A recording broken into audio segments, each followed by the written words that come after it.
Because if you're a business owner, you own your business, you own the position. And to get to that place, everybody that's listening, and both you and I have failed plenty of times, but that's why we are where we are. And that's what has given us the courage to keep going, because that other failure back in the past has given us the courage to take the next step coming up in the future here, because we know what it's like, because we've made that other failure that pushes us through this next one that we won't fail in. And what that does is it gives the leader permission in their mind to go, you know what? I've failed. It's okay for them to as well. And I'm actually going to encourage it. Welcome, everybody. Today, I have Kyle Gillette with us, and Kyle's going to speak a little bit about a couple things that really resonated when I spoke with him. One, about just looking at what you might be getting wrong about your delegation, if you're already doing that. And a very specific distinction that really struck a chord with me is how to get what you pay for and how to create that greater freedom by delegating responsibilities instead of tasks. And so welcome to the show, Kyle. Thank you so much for coming out and being willing to share your wisdom with us. Thanks, Wade. I appreciate it. I'm excited to do this and share with the audience. Awesome. So first thing, just to give people a little bit of a background of what it is that got you into this conversation, specifically about delegating, helping people, and the other thing on your bio that you'd mentioned, which had to do with helping family-owned businesses and just creating more sanity, more flow, making things easier for them. How did you get started on this path, and what does it look like when you help people? Yeah, so my history, and I don't want to go too long here, but I grew up on an orange farm in Central California. And so family-owned business and family businesses in my blood, you could say. And I did learn that I didn't want to be a farmer, but I also learned that I love people, and I love the mentality of a family-owned business, that culture, that attitude of that closeness that's created in contexts like that. It's a beautiful thing. And so that kind of got my wheels spinning back when I was in high school and into college. But I pursued kinesiology, which is exercise science and personal training. And so that was more people stuff. And then I got engaged into a men's living situation. Basically, we lived with these guys and helped them get their lives on track. So even more interaction with people. And during that time, I learned how to lead the unleadable. Because what happened is these guys were drug and alcohol problems, various addictions, lots of brokenness in their lives. And they're wonderful young men. But when you have a life, when you're 18 to 25 years old, and all you know is a lot of brokenness, it's really difficult to lead you. It's almost impossible to lead them. So I call them the unleadable. But just actually before this conversation today, I was having a conversation with one of those guys that I mentored 15 years ago. And he and I were talking and hanging out, and we've been in contact since then. And there's several of those guys that I've been in contact with. And all of that training, from the family-owned business to leading the quote unleadable, has helped me to realize that my passion, my love, is to help business owners in family businesses to get the most out of their employees, to pull out that talent, to pull out those gifts that every single employee, that anybody that's listening has, and learning how to do that well. And so eventually that turned into working in HR in a megachurch, and then that turned into introduction to some personality assessments. And then there's a lot of story there, but that boiled down to, oh my gosh, I can actually make money working with people. That's great. And so I jumped ship from that organization, started my own business, and here I am today. Awesome. Thank you. You know, there's a couple things that you touched on, which actually I didn't even realize you were involved in. I got to do my practicum for my psychology degree at Covenant House, runaway shelter. They have them around the country, and similar population, earlier age and stage. And I know for me, a lot of that population, it was all about the connection. It wasn't about the specific plan. It was, it was almost one of those things, as somebody who comes from a sales background and feels that sales is a superpower, you almost have to be careful with, kind of like that whole thing where the person creates this machine in the, you know, in the show, and the bad guy uses it for evil or whatnot. And so for me, persuasion, when people tell me I'm a persuasion teacher, I'm like, okay, which one? Are you the good one or the not so good one? Right. And that was one of the first times when I really felt like, wow, I really want to be able to reach this person. And not from a standpoint of I know what's best for them, Yeah. Right. because there was a lot of humility there that I learned very quickly. Like so humbling. And yet at the same time, I at least want to reach them. And yes, maybe if the word was persuade, to be open, to believe in themselves, to just something that I felt like, okay, yes, you connecting with your higher power, with your God, or whatever that is, whether if a person has that or not, or yourself, or your confidence, or all those things, the stakes became so much higher. And the only way I found I could reach them was through genuine appreciation of them, because they could sense the BS. Because especially, I don't know about the population you worked with, sounds like similar. They'd been conned so many times. They could, I mean, you can't just give them a lip service, but they could sense that. And then when I think about how that parallels to at times when I'd work with smaller businesses, and I helped run my father's insurance agency, and the intellectual side of me that is so la-di-da and thinks it's so damn smart gets bored with these people at times. And it's, you know, it's so above them and I'm so much smarter, just whatever. It just goes, the ego, it just goes off on this whole thing. And yet when I can get present and realize, wow, first of all, every one of these people has something to offer, something I can learn from, and not in that patronizing sense, like, oh yes, we'll see, I'm smarter than they are, but they actually, maybe I'll learn this. Like really, no, there's like huge life lessons if I'm willing to learn from them. And so much of that space, that beingness of being open is when I do my best work with them. And when I'm not willing to be, or I'm too busy, or I'm tired, and I'm not, they are so unleadable when I'm there. Maybe share a little bit about what your experience has been specifically. What was it that either in the family businesses or with these young men that you were able to connect with them on, and how did that lead to them then being open to suggestion or help? And again, things that you knew that would most likely be in their best interest. How were you able to do that?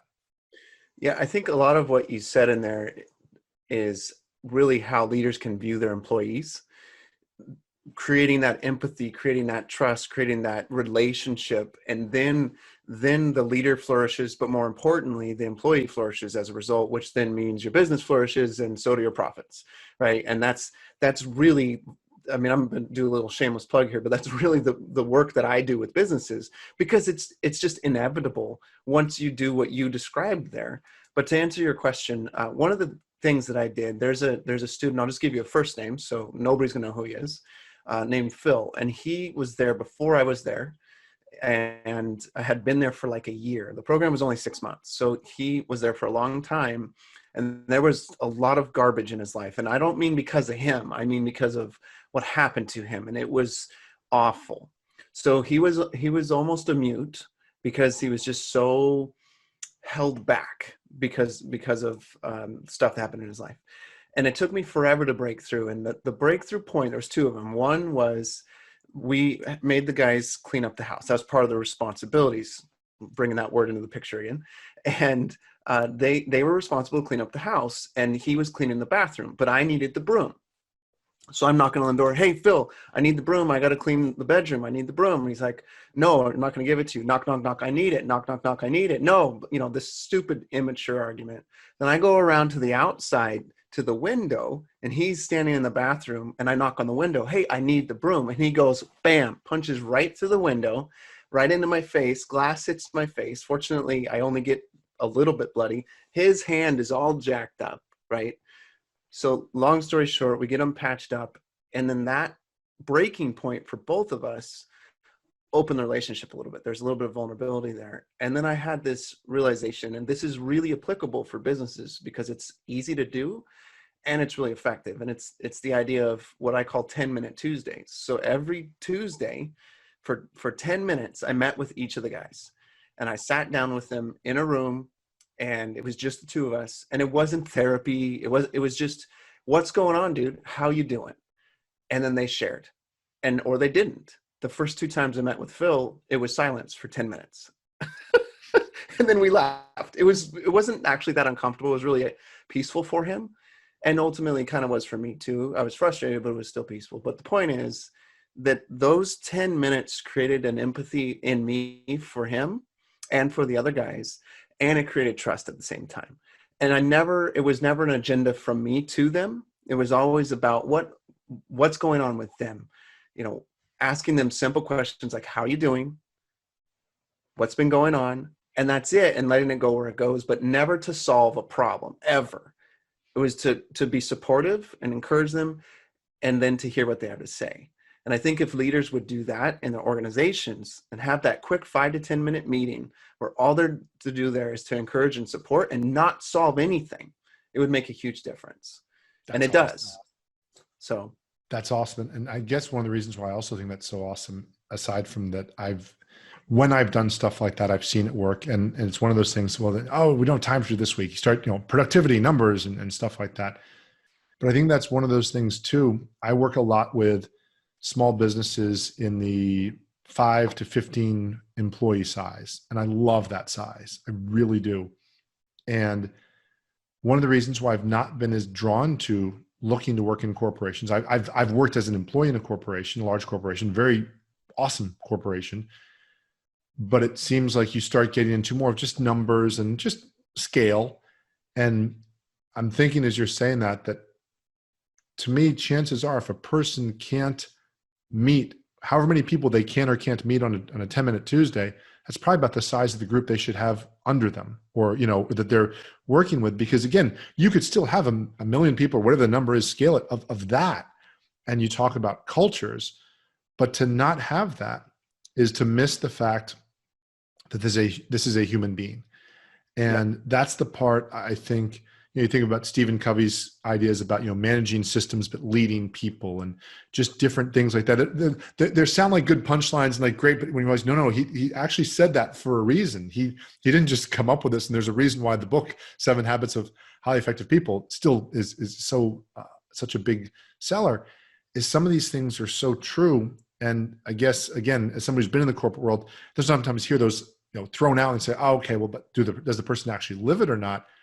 But when you see people respond to that, and when people get that, I think, and maybe to flip it, I'd word it this way: as employers, we're very often like, well, gosh, you can only find a good employee about, 20% of the time, and think, well, what's the flip side of that? Well, you can only find an employer who's really willing to invest this type, and again, legitimately do this. And that's the things I think about. A mentor of mine is an owner of a company, her and her husband, a cleaning service company in the Cincinnati area. And I think it's like 10 or 15 or 20,000 employees. And they have this program called the Dream Manager, and they help these people figure out how they're going to buy a house and all these different things. And it all starts with, they really care, and they're going to do that. Okay, awesome. So right now, some of our listeners who are more left-brained are losing their minds. So so we don't lose them.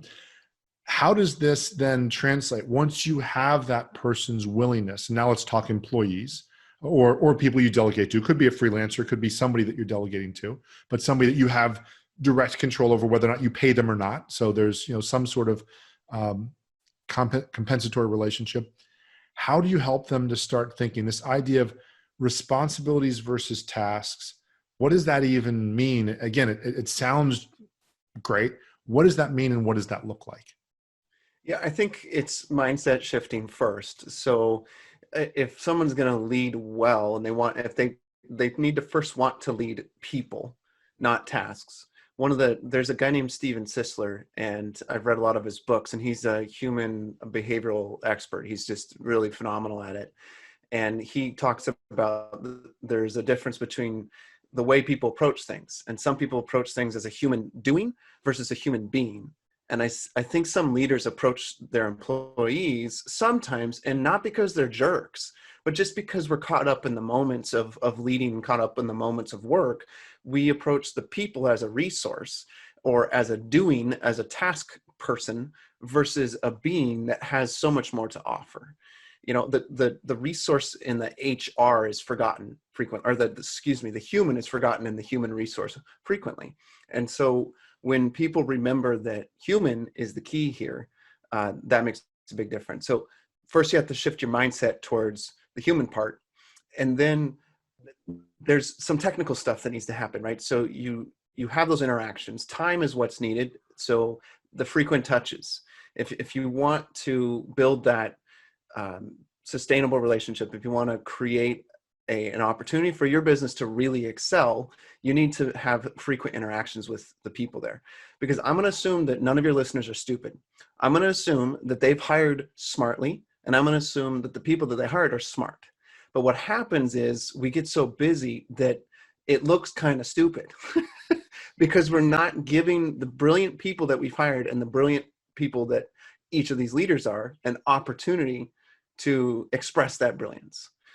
And when you delegate tasks and say, this is the way we do X, Y, Z, this is the way we do A, B, C, then we're smashing that creativity, we're smashing that innovation, and we're smashing the fun of work. But when you delegate responsibilities, everything shifts and everything is way more fun and way more enjoyable. Yeah. And I think, from an employer's view, I even hear it more of what you're saying is, well, I want the result. I don't care about the process.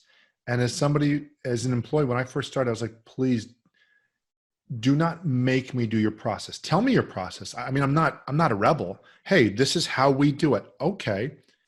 My perhaps vain inner nature wants to make it better, or just wants to be better, or sees it as a challenge, or wants to gamify it or whatever. So please let me know what the end result you want is, and what are my constraints. Oh, you can do this, you can't do that. This is okay, this is illegal, whatever it is. But I want to be able to do that. But if you tell me, and different people are different. Some people do want the process laid out so they can follow it. And that's also different styles. Right. But again, I think even that person wants to know that you trust them to say, hey, here's what we're doing that works. Improve it if you like. If you come up with something better, awesome. But that's what I'm hearing more, because again, the result is this, and this is the result we're looking for. And I think that takes a lot of trust. But like you said, if we're supposed to be hiring people that are smart, and chances are they are, at some point we thought they were smart enough to do the job. And yet somewhere in our story, like, oh no, well, see, my way is better. And all those little things come in. And the other thing you said, which I just love so much, is, there's that idea of, the jerk doesn't know they're a jerk. The person that people like, oh, or that person, maybe word a different way, the person who's harsh or abrupt or has no tact, maybe that's a better example. We all know that manager that has no tact, and people are like, oh my gosh, if that person just had a little tact. Sorry? No chill, as people say nowadays. Yes. And you'd say, okay, well, they can't see it. So as an employer, well, Kyle, I'm not a jerk, so I'm not going to ever minimize people. It's like, no. You can also be just tired or focused on results. Oh, I'm focused on results. That's good, right? They said that was good. So I'm focused on results. Yeah. And you can be so focused on results that you forget about people. Now, at least my sort of self-perception will allow me to see, oh, I could make that error, because I would never make the error of being a jerk. I'm a nice guy, Kyle. That, like, those are incompatible with me, even though, well, at least in what I'd like to believe. But at the same time, I think that's something people forget is, like you said, the human resource part, the human part. I do not know of a single business that is scaled where the humans are not the most important part of it. And somebody can say, well, the technology, yeah, but how does the technology get there? How does Amazon, Microsoft, really, Bill's going to do it himself? No, that team effort. Obviously, the person in the middle is important, but how you do that. So question, when you have people that start to get this sense of responsibilities versus tasks, what does that look like from a back and forth? Are they checking in? And what does that require from the employer or the delegator, the person who's saying, okay, I still want standards, because I don't want to just say, oh, well, I hope it works out. How do I make sure that I'm still communicating a standard and holding to that? And again, in a kind way, in a nice way, but still, I need this result. Yeah. So are you a football fan? Yes. So if you think about, in organizations, there's various teams, of course, right? And some organizations are just one team because they're not big enough to have multiple teams. But if you think about responsibilities as a football team, every player on the team, and think offensive rather than defensive, every player on the team plays a role, and every player on that team has certain measurables that are important. So for instance, the quarterback, the measurables are going to be, passes, receptions, interceptions, and, how many times they drop back, all that kind of stuff, how well they hand off the ball. And then you move through all the positions, and each one of those positions has specific score or specific stats that are important. When it comes to delegating responsibility, it's not, the end result is clear, right? You want to win the game. That's what you need to do. And you have a scoreboard that says what the heck is going on. So at any point, the team can look up at that scoreboard and know that it's the fourth quarter, they're down by 7, and there's 5 minutes left, and they have the ball. So they know exactly what's going on, but also they know what they're responsible for. So they know that since they're the running back, or let's say they're a lineman, they know they're supposed to block the guy in front of them, and they know what they need to do to make that happen. So it's the same thing in delegating responsibility. That when you do that well, everybody on the team knows exactly what they're responsible for. In other words, they know that they need to get from X to Y, whatever that is. Maybe they need to improve customer service. Maybe they need to improve they need to increase the number of calls that happen, or deliver a project by a certain time. But that's their X to Y. And then that ultimately impacts the final score.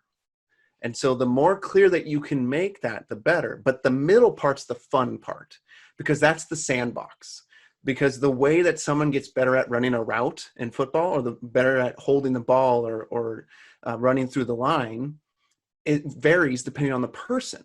So the way that they improve in that will vary, and that's their freedom to get better at it. So if one receiver gets better at running his route by practicing in a certain way, another one practices in another way, as long as their result is still ultimately the same and they show improvement, I don't care. As a leader, I don't care, because progress is being made.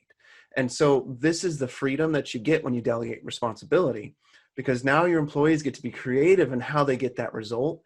And if you measure it, which is a whole nother conversation, but if you measure how they're getting the result, then you can make nuanced changes to get even those micro improvements. If you're just looking for 0.5% improvement, it's still possible. So there's a scoreboard, and then there's the specific responsibilities related to the whole picture of the team and everything that comes with that. Awesome. And one of the things I really like about what you said, there's also the situation, because one of the things I find a lot of people I run into this, is the team members are trained on 10 tasks, just as a concept. And all 10 of those tasks are important at different times. But what's the situation? And one of the biggest challenges, one of the biggest frustrations for me, is when I have somebody who has the skills to do all 10 tasks, but they're not realizing the context. And somewhere in there, I need to do a better job to help them understand, okay, this is what we need now. We don't need this other thing, even if it's more comfortable for you, because again, this is not about necessarily your comfort. This is about what we need at this moment.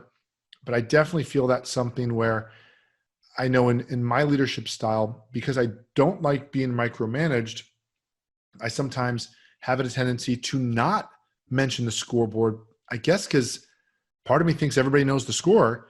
And yet, how many times to switch sports in basketball, is there 1 second on the shot clock and somebody passes the ball and the other guy dribbles it, and like, dude, you didn't, that's like one of the most basic things. We just called a timeout, and you have a second to shoot, and you didn't know that context. So your dribbling skill is actually right now a great skill. You might be world-class at it, and that was the wrong time for that. And so that was a screw up, because you should talk to J.R. Smith about that. It's a whole different conversation. We'll leave that alone. I'm not quite near to that level, so I'll let those go. But yeah, so when you start working with people and then they get confidence with the tasks, at least in my experience, then they start to enjoy the job more. And you mentioned something about creativity. And I think there's a tendency sometimes for entrepreneurs, especially entrepreneurs, to say, well, you know what, if that person wanted to make all the decisions, they'd be the entrepreneur. Okay. Or they'd try to be an entrepreneur. Okay. But then they take another, and there might be truth to that. I've been both. And sometimes it's nicer to leave at 5:01 and turn off your lights and know that you don't have the responsibilities. But then there's a leap that they make that I don't think is accurate. They say, and therefore they don't want to be creative. You say, whoa, those are two different things. I might not want the responsibility of the business and the this and the that. And again, if you get ego-based, you can say, well, damn it, it's my business and I've earned it, so I get to be creative. But A, that might not be what makes you money. That might not be what your clients are all about. How do you help when you're working with employers or people who are delegating? How do you help them see that balance and to really, without getting too, oh, this is a unique expression and their own little snowflake, not that, but that, yes, this person's creativity is a good thing, or at least what are the frameworks where you say, okay, here's the boundaries of like, okay, be creative with this, but be this creative, or how do you help people communicate that so they get okay with that, especially the person, even more so, the person who has a hard time of letting go of things because everybody else screws it up except me. How do you help with that? Recently, I interviewed two different people on my podcast, and they're both really successful business leaders, business owners, like super successful. And it's the way that they've done it is through people. And they both said something that we've all heard before, but they've lived it out in their workplace. And that is they tell their employees that they need them to fail. They need their employees to fail. And that, I think, is the key to delegating responsibility for the employees. But on the flip side, for the leader, for the business owner, they need to desire that for their employees, because that means their employees are stretching.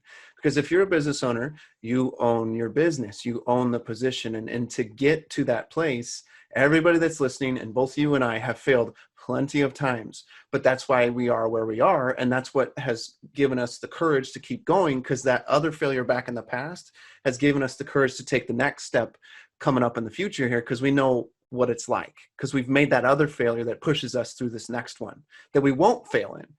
And what that does is it gives the leader permission in their mind to go, you know what? I've failed. It's okay for them to as well. And I'm actually going to encourage it. Now, how big of failures you encourage is up to the leader, but encourage the failures, because that's a big deal. And then what happens is when they fail, they own it. But if you don't let them fail, they cannot own their position. But it's the more that I failed in my business, the more I'm owning it, because I'm like, no, I'm going to fix it. I'm going to get better at this because I'm tired of the failures. Same thing happens with these employees. They go, hey, I want to fix this. And instead of coming in and beating them up about the failure, you encourage them through it and support them through it. And that's where you get your creativity and innovation. And it's much more of a collaborative effort than a lot of leaders may think. Yeah. And I think definitely something you hit there too is people forget this. And well, I say forget it assumes that I'm right, but most people don't want to do horrible work and stink at their jobs. No. They might not know how. They might have, everybody's got bad days and that sort of stuff. And I think one of the things people forget is if you give people a range of where their failure is. So for example, as an entrepreneur, my wife has now gotten really clear to say, Wade, if you want to go play and fail, feel free to invest as much of your time as you want. Please talk to me before it's over a certain dollar amount. Mm-hmm. Because I've invested in courses or this or that, or thought the entrepreneurial gods would smile upon me. And because I threw money at something that would come back, and no, but at least I knew the playground of what I'm working within. And if I think about our children, I would never want to take their failures from them. That would be like, that'd almost be not even insulting. That would be, how mean would that be? Because like you said, that experience of having the failure and then knowing it's okay, and knowing it's okay to fail, versus the employee that thinks, well, there's a consequence for me failing. I might be fired. So of course I can never be honest. And so now the employer says, well, why are they dishonest? Well, because you've made the consequence, perceived or not, too high. And if you didn't communicate it clearly enough, guess what? That's your failure. Or at least put it this way, it might not be your failure, but it's kicking your butt as the employer to not communicate that, versus saying, look, this is I think of something I heard once and relates to delegation of, okay, please take no more than an hour, a half hour, do this one thing, do with it the best you can, play with it, some sort of either time constraint or money constraint, or if this is going to be a $50 less decision. I think of Tim Ferriss's book, The 4-Hour Workweek, where he talks about delegating. He says, if it's a $50 hour or $50 or less decision, please make it. Don't even bother me with it. Because, or some number, whatever the number is, Right. but giving people that sense of power. And then of course, if they go against it, that's a whole different conversation. But I think we're so gun shy and we've been burnt that we're leading with prevent defense. We're leading with all the things that could go wrong. And well, that's, we know where that goes. Yeah. And I think that you were talking about kids, and I have an 8-year-old, a 6-year-old, and a 4-year-old. And the level of responsibility that I delegate to my 8-year-old is definitely different than the 6 and very different than the 4. And by no means are employees children, but the amount of responsibility that each of them can handle will vary. And so it's really important that that connection exists, that relationship exists, so that you know what you can hand off to them, and over time it's going to build. Like that, we have to set the mind to go and set the tone, basically set the expectation that says, right now this is how much freedom you get. Over time the freedom will expand, and it can expand quickly or it can expand slowly, but either way, both parties, the employee and the employer, have set the expectation that the freedom will grow and grow and grow. And here's the thing, when you do that, you're developing the people, right? So I talk about people, process, and profit. And if you do this, you're developing the people. And that's wonderful, because then innovation comes, ideas come, ownership of your business comes, so to the point where you don't even need to be there. I was talking to this guy named Caleb. He runs this organization called Speak It to Book, and he doesn't hardly make any decisions anymore. All he does is talk to the people when they get to a headache point, and then he supports them through it, and then they make a decision. And they've grown his business to multi-million dollars because he's gotten the heck out of the way. And it's really powerful. So you get the people, and then as you do that, this creates a process, or your standard operation procedures, if you want to use SOPs, or your OS, or whatever you want to call it in today's vernacular. But once you get that dialed in, it cycles and it continues to get better and better and better over time. And what follows? Profit. Basically guaranteed, because your people are getting better, your processes are getting better, therefore your profit increases, and sometimes in multiples. And this is why you got to get the things in the right order, because then the profit will follow, the freedom will follow, the fun will follow.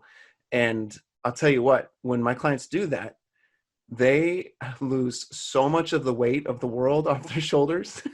It's amazing. So I think that's you have to spend the time with your people to figure this out in terms of how much freedom to give them. But that's a huge piece of making your business more profitable.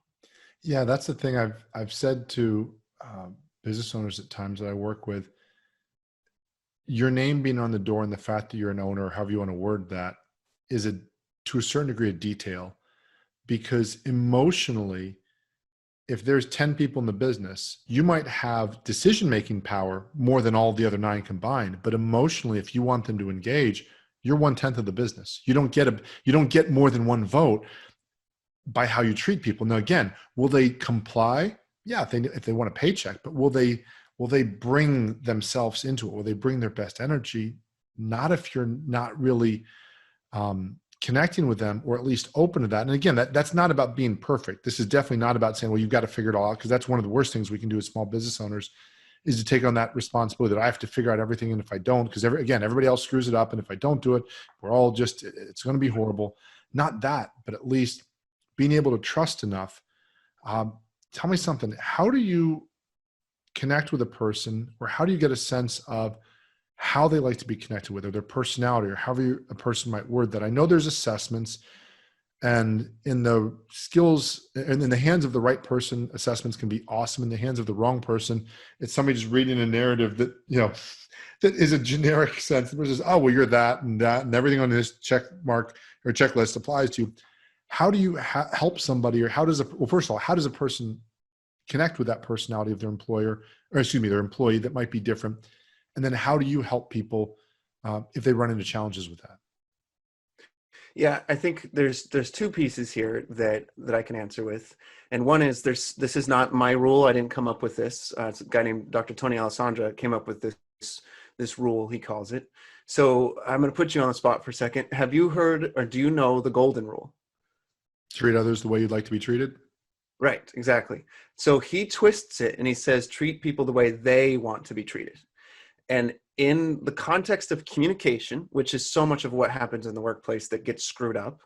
In fact, for your listeners, if most of your listeners are 10 to 15 business people in their businesses, every person that is struggling with communication in their business costs them $4,000 a year, right? So if they've got 5 people, that's a $20,000 hit on their bottom line, flat out, smack dab, right on their bottom line. So getting communication right is a big deal. And the way that it works in the business context is treat people the way they want to be treated. So how do you do that, right? How do you figure that out? Which is really the second question.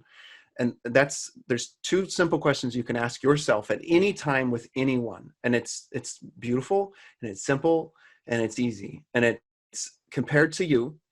So whoever's listening, compared to yourself, think of an employee. Now, as you're thinking about that employee, are they more task-oriented than you, or are they more people-oriented than you? Okay, so go ahead and answer, Wade. Which one are they? This person I'm thinking of is more people-oriented. Okay, now when you think of compared to you, are they faster paced than you or slower paced than you? Slower paced. Okay, so they're more people oriented and slower paced. Is that right? Okay, so I happen to point down to the bottom left because that's the S style in DISC. But ultimately, what it means for those of you that aren't familiar with DISC is simply this: when you're interacting with that, what's called a steady style, is you change your behavior slightly. You're not faking it. You're just adjusting slightly to be a little bit slower paced and a little bit more people oriented, if you're not already like that. And that's it. And that's going to fix so many communication errors. And this is where I walk every single organization that I work with. I walk them through this and teach them how to do it. And then the nuances, there's all kinds of nuances, but that's the basics. Compared to me, is this person task or people oriented? Compared to me, are they fast paced or slow paced? Awesome. And then you adjust in their direction. Okay. And then question follow up to that, which this really has me thinking in a good way, because I'm thinking of this particular person. Assuming that, and this is a big assumption, that they've been trained well and or given the opportunity to be trained well, which are even still 2 slightly different concepts. But assuming they've been trained well, or that it doesn't appear that that's the issue, how do you then determine, or how would you determine, oh, this is a personality style issue versus no, this is just simply the wrong person.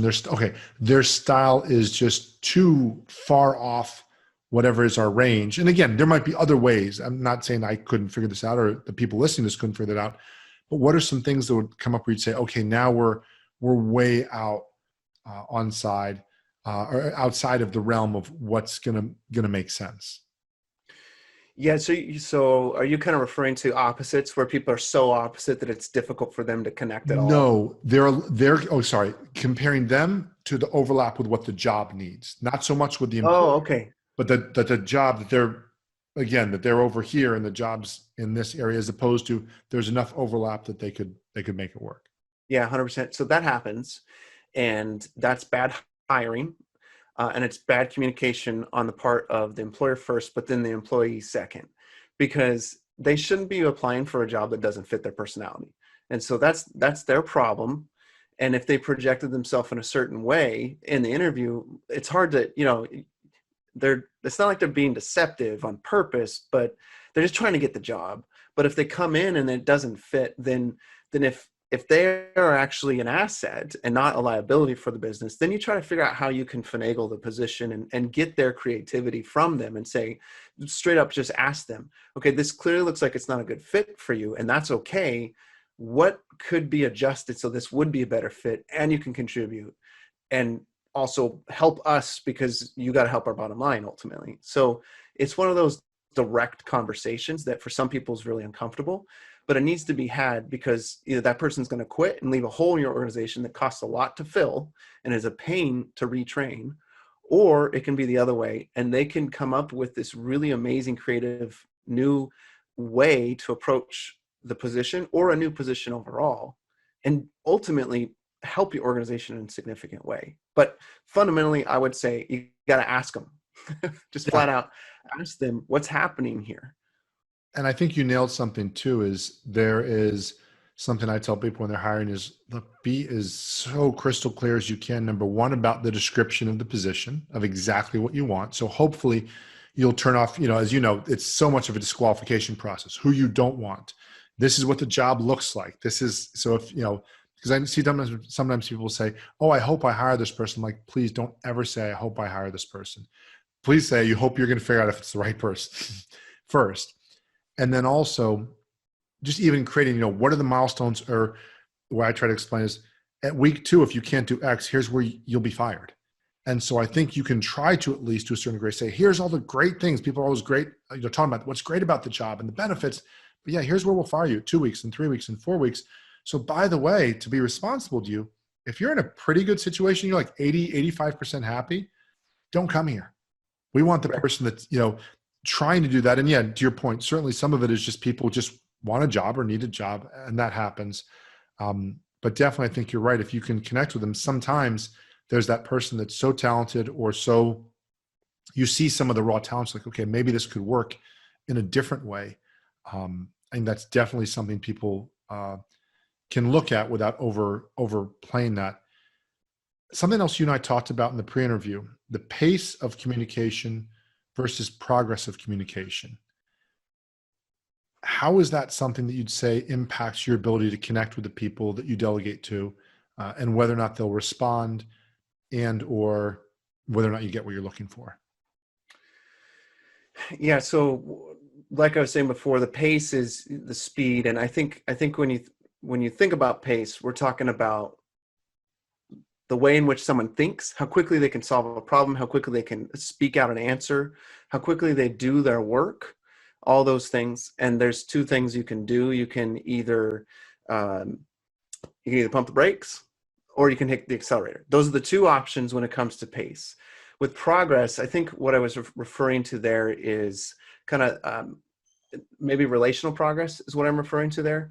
And because I can't quite remember that part of the conversation, but really, you're looking at how connected are the 2 people.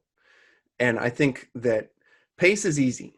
It's really easy because you just slow down or you speed up, and anybody can do that at any time, but connection is a lot harder. And I think if you want to make progress with the individual, progress in your organization, it fundamentally comes down to asking the right questions. And so if you want to make a lot of progress with your employee, with the processes that are in place, then you got to come up with the right questions to ask yourself, ask about the business, and ask the employees. And there's some basic ones that you can consistently ask that will always help you. But that to me is a big key, because we think in questions anyway. And so let's approach people in the organization in that way, instead of approaching them by telling them what to do. If you really, really want to make progress, it's about questions, not solutions and fixing. Awesome. Thank you. And that a lot of it was the core of it. Is sometimes people get so focused on the progress that they're pushing the pace, or they have a different idea of what the pace should be, is what I remember. And what you said is perfect, because yeah, it's still ultimately, it's that, to me, it's that fine line between what can you impact and what can't you impact. And, again, whether you're the business owner or not, there's certain limitations you're dealing with, whether it be the person, their ability, their speed, or whatever it might be, and being able to connect with that. Awesome. So one of the last questions I have for you is just a generic question, but we've hit on a couple of points, so it might recap some of the things, but just overall, when you look at people who are working in family type businesses, and you always hear people talk about, well, gosh, the last thing you want to do is to get into a family business because of all the different things that can happen, or the negative things, the possibilities, the breakdowns of relationships, I'm never going to speak to you again. For the person that's either in a family type business or is considering that, or even friends, any sort of sensitive relationship. And actually, if you do it long enough, you kind of start seeing your employees to a certain degree as family. How do you stay away from those dangers and still stay true to the mission of what it is you're looking to do, in such a way that you can simultaneously honor your business and its commitment and honor the relationship with the person? What do you find are the 2 or 3 things that help people most that maybe they don't know? Yeah, I think consistent quote touches. And in a world where it's like a no-touch society, I literally mean touch to a certain degree, but I also mean touches in the sense of interacting with every single employee that reports to you at a minimum, if not all of them, at least once or twice a week. If you can pull that off, if you work in an organization that has 5 people, you better be interacting with every single person every single day. But if it's getting bigger or there's a lot of responsibility, then there's that one-to-one conversation that's really casual. That's a big piece of keeping the dynamic of relationship and of business at the same time, because you're having a casual conversation maybe about what's going on in their life, but also it's in the context of business. So that's one piece that I think is really helpful. But also setting the expectation up front that, yes, this is a family-owned business, but this is a business, and it's family first, but it's also business first at the same time. And you can have both of those 100%. But the way that you do that is all about that delegating responsibility and making what that individual is supposed to, what result you want from them, making that as clear as possible in numbers. So, for instance, I was just working with this organization, and their payroll admin person is not going as fast as she needs to, and she knows it when it comes to getting payroll done, and it's getting her behind in a lot of things. And so we together came up with a simple plan that in the next 90 days, she needs to improve 30% in the amount of time it takes for her to get the payroll done. So that's very business, but in the midst of it, we coached her to help her figure out how to do that. So we supported her and helped her problem solve. We didn't tell her what to do. We supported her and helped her problem solve. So 1, have those touches. 2, make sure it's really clear what the expectation is in numbers and record those numbers. That's a whole nother subject, but document what's expected and make sure that they are documenting, telling you back what they've achieved. But as you do that, spend a lot of time when problems come up that are worth addressing, asking questions to help them resolve the problem. So Awesome. that's a big piece of it. And ultimately what I'm saying is, as leaders, we need to put on our coach hat way more often than most leaders do. We got to put that hat on. And the coach hat is simply asking questions that give perspective. If you're good at asking questions that give perspective, then you're going to have fantastic employees. And the way to get better at that is to become curious. Just be curious. If you're curious, you're going to ask great questions. If you're not naturally curious, start looking out the window and look at things and get curious. Look at people as they work and get curious. And I guarantee that will help your employees perform better, and it will feel more like family, and you will get better results and ultimately more profit.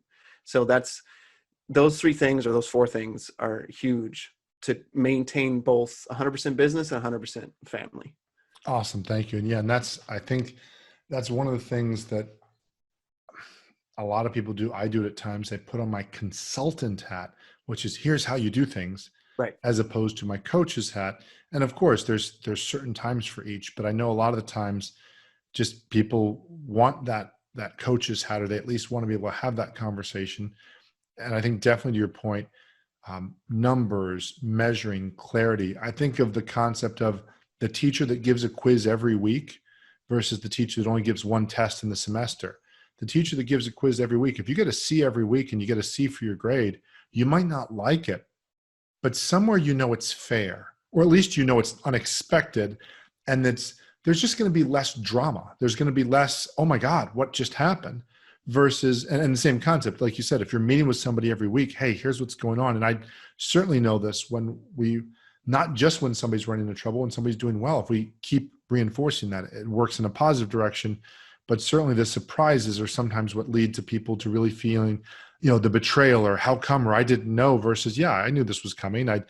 And gosh, them almost more apologizing to you. And I've seen this with employees say, gosh, I just tried and I couldn't, and you tried to, teach me this and that. And we tried, and it just didn't work, or there's just not a match. And that's a so much better place to be in than, something that's very contentious. Awesome. Thank you so much. There's so Can I much share here. can I share one more little piece Oh, here? absolutely. So I think that the big picture, the ultimate picture, is back to the football analogy. If the team has a scoreboard and everybody has a position they're in, and they're doing the work they need to do to get better at their role, there's ownership happening. But there's a coach, and that coach is on the sideline. So ultimately, the ideal for the business owner, and I think every business owner wants this, is they want to be on the sideline as much as possible, not have to get into the game. So the better that you coach an organization, the better that you lead your team from the sidelines without being the quarterback, without getting there and setting the block or running the route, the more successful your team will be, because you're responsible to see the big picture. You're the vision caster. You're the mission achiever in it. And the more you can be that coach in the sense that I'm talking about, and in the sense of that coach that asks great questions, the more enjoyable your business will be. Because I'll tell you what, when I started my business, I did it for freedom. I did it to make more money. I did it for freedom. And I'm getting a lot of that because I get to be home with my family. I get to see my kids. After this call, I'm going to go downstairs. I'm going to hug my kids. I'm going to bet that a lot of your listeners, they want that freedom either back or they want more of it. And you got to be the coach more on the sideline, the leader more on the sideline, helping and observing and being curious to improve process and improve the people and develop them, than be in the middle of the game because you can't see the whole picture near as well. Oh, dude, that's so true. And I just lets me think of my coaching. I coach my kids in basketball and volleyball. And the only thing that comes close to me to the joy as a parent of watching our children, my wife and my children succeed, is watching the kids I coach succeed. And gosh, there's so many times I'd love to get in the game, but Yeah, right. it's frowned upon. So it's not going to happen. And it's like, gosh, can't they just, and then the part that's very humbling is then I look back and say, okay, well, wait, have you studied enough? What's the best way to do this? Have you done your coaching? Because it's so easy to say, oh, these kids, they don't know how to dribble, the they thing. That's so easy. And as I've watched some of the other coaches after a couple of seasons when I wasn't gaining as much from my players, and some of it was drafting, absolutely. When the kids are a foot taller than yours and on average or close to that, okay, there's some things you can't overcome. But that ability to do that and connect with people, there's such a joy in it. And I think one of the biggest joys that's missed out by some entrepreneurs, and I watch it, is they can't allow themselves to be the mentor, not because they're selfish boogers. Some are selfish boogers. Sure. And some just need the glory all the time. But there's some that genuinely, they're so scared that they'll let down their clients. And so it's not, oh, I need the attention all the time. It's, okay, I've got to live up to a certain standard. And I can only imagine what that feels like, where you never get the accolades of the player, you never get the results of the coach. And so, yeah, definitely, if you're in that situation, by all means, reach out to other people, reach out to Kyle, reach out to me, get help, because that's, like you said, we all did it for freedom. Usually it's some sort of combination of freedom of time, money, hang out with our family, lifestyle, that sort of stuff. So if you're not having that, definitely. So question, you mentioned when you and I talked, you have a leadership scorecard that can help people get a sense of where they're at. Tell us a little bit about that, if you don't mind, and where can they get that? Yeah, I mean, that's a whole nother subject, because it's the heart, and it was a little bit maybe too detailed for me to dive into, but it's kind of the heart of the way that I help leaders lead. And it's briefly, it's the idea of a SAGE leader, and SAGE stands for self-awareness, accountability, growth, and empowerment. And ultimately, as I coach and consult with businesses, this is what I want to help each of their leaders get to that level. But this assessment measures how well you're doing in those 4 areas. So there's a set of 24 total questions that I ask, and you answer them on a scale. And then that helps people to see how they're doing in those arenas. And then I give people direct feedback on those results so they can take action from what's happening on that assessment. Awesome. Thank you. And then just in general, where can they reach you to learn more about your work? Yeah. So the best way to reach me is you can go to gillettesolutions.com, and you can take the assessment there. There's a link to set up a discover call with me. And you can also just direct outreach at kyle@gillettesolutions.com. Really easy Awesome. that way as well. Thank you so much. This is one of these conversations where actually, even from the beginning, there's a couple things that came up that I wasn't aware we're going to get into, which were awesome conversations, and still very much so delivered on what we're looking to do. Thank you for sharing your perspective, your wisdom. Definitely, if y'all need help or want insights, reach out to Kyle on that. And as always, I look forward to helping you help more people, make more money in less time, doing what you do best so you can better enjoy your family, your friends, and your life. Thanks for listening.